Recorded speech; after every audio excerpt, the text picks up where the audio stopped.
مجھے جانور کی زبان سکھا دیجیے، ہو سکتا ہے میں حیوانات اور درندوں کی زبان سیکھ کر کوئی عبرت حاصل کروں، کیونکہ میرے خیال میں انسانوں کی تمام باتیں تو دنیا داری کی ہیں۔ ہو سکتا ہے جانور کی باتوں کو کوئی اور معمول ہو اور آخرت کے بارے میں ہو۔ مجھے یہ زبانیں سیکھنے کا بہت ہی شوق ہے۔ اے بھولے انسان، شاید تجھے شیطان نے بہکایا ہے، تیرا یہ شوق ٹھیک نہیں ہے۔ آپ اچھے اور نیک دل ہیں، اگر آپ مجھے جانور کی زبانیں نہیں سکھائیں گے تو میں مایوس ہو جاؤں گا۔ آپ مجھے سکھا دیں، آپ کا اس میں کیا نقصان ہے؟ سادھو آدمی کو جانوروں کی زبان سکھا دیتا ہے۔ اس شخص کے گھر میں ایک کتا ایک مرگی ہوتی ہے۔ ایک دن صبح کے وقت اس نے ازمیش کرنے کی خاطر مرگی اور کتے کی گفتگو سننے کا ارادہ گیا۔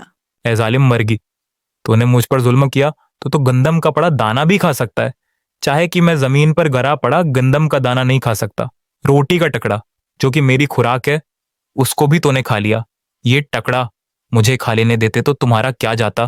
اب پتہ نہیں مجھے کھانے کو کچھ ملے یا نہ ملے، بھوک سے میرا حال برا ہوا جا رہا ہے۔ چپ ہو جا، غم نہ کر، اللہ تعالیٰ اس سے بہتر تجھے کھانے کی خوراک دے گا۔ کل ہمارے آقا کا گھوڑا مر جائے گا، تم پیٹ بھر کر اس کا گوشت کھا لینا۔ اس شخص نے جب یہ سنا تو اسی وقت گھوڑا بازار لے جا کر فروخت کر دیا۔ وہ گھوڑا دوسرے دن مر گیا، مگر یہ شخص نقصان سے بچ گیا۔ مرگی بیچاری شرمندہ ہوئی کتا شکایت کرتے ہوئے بولا، اے مرگی تو کس طرح قدر چلاک اور جھوٹی ہے۔ وہ گھوڑا جس کے بارے میں تم نے کہا تھا کہ کل مرے گا اور تم اس کا گوشت جی بھر کے کھانا، وہ کہاں ہے؟ میں جھوٹ نہیں بولتی، ہمارے آقا نے اپنا گھوڑا دوسری جگہ بیچ دیا اور وہاں جا کر مر گیا۔ اس طرح ہمارا آقا نقصان سے بچ گیا اور اس نے اپنی بلا دوسروں کے سر پر ڈال دی۔ لیکن کل ہمارے آقا کا خچر مرے گا اور تمہاری عید ہو جائے گی، پیٹ بھر کر خچر کا گوشت کھا لینا۔ شخص نے جب مرگی کی بات سنی تو خچر کو بھی فروخت کر دیا اور اس طرح اس نقصان سے بھی بچ گیا۔ اگلے دن کتے نے مرگی سے شکایت کرتے ہوئے کہا، اے جھوٹوں کی سردار، تو آخر کب تب جھوٹ بولے گی؟ تیسری بار جب شخص کو معلوم ہوا کہ اس کا غلام مرنے والا ہے تو اس نے غلام کو فروخت کر ڈالا اور نقصان سے بچ گیا۔ دل میں بڑا خوش ہوتا تھا اور تھوڑے ہی دنوں میں 3 بڑے نقصان سے بچ گیا۔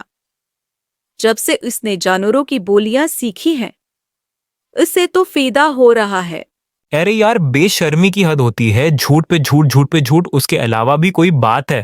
جھوٹ بولنا ہماری خصلت میں نہیں ہے۔ ہمارے آقا کا کھچر تو مر گیا لیکن خریدار کے پاس جا کر مرا اور نقصان خریدار کا ہوا، لیکن ہمارے آقا بڑا بے وقوف ہے۔ چول اپنی بلا دوسروں کے سر ڈال رہا ہے، اس نے گھوڑا فروخت کر دیا اور وہ گھوڑا خریدار کے پاس جا کر مر گیا۔ پھر اس نے خچر کو بھی بیچ دیا اور وہ بھی خریدار کے گھر جا کر مر گیا۔ اس طرح اس نے اپنا مال بچا لیا۔ حالانکہ یہ ایک نقصان بہت سے نقصانات کا فدیہ کرتا ہے۔ اگر آقا کا گھوڑا اور خچر اس گھر میں مرتے تو ہمارے آقا کی جان کا فدیہ ہوتے، کیونکہ مال اگر انسان کی جان پر قربان ہو جائے تو وہ نقصان نہیں ہے بلکہ نفع ہی نفع ہے۔ کل ہمارے آقا نے اپنی جان پر بلا ڈال کر اپنے مال کو بچایا ہے اور سخت گھاٹے کا سودا کیا ہے۔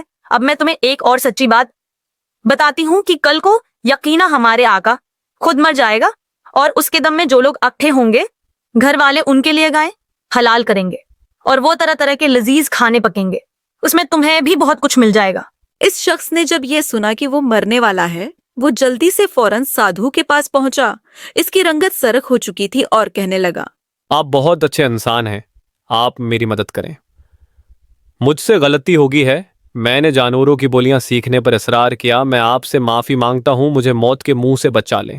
اے بیوقوف، اب یہ بات بڑی دشوار ہے کیونکہ آئی ہوئی قضا ٹل نہیں سکتی۔ میں نے تو اس قضا کو اس دن دیکھ لیا تھا جو تجھ پر آج ظاہر ہوئی ہے، لہذا اب کچھ نہیں ہو سکتا۔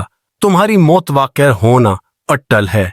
اگلے ہی دن اس شخص کا انتقال ہو گیا۔ مرگی کی بات صحیح ہی نکلی، کتے نے جی بھر کر کھانا کھایا۔ اگر آپ ہمارے چینل پر نئے ہیں تو لائک، سبسکرائب اور بیل دبانا مت بھولیں۔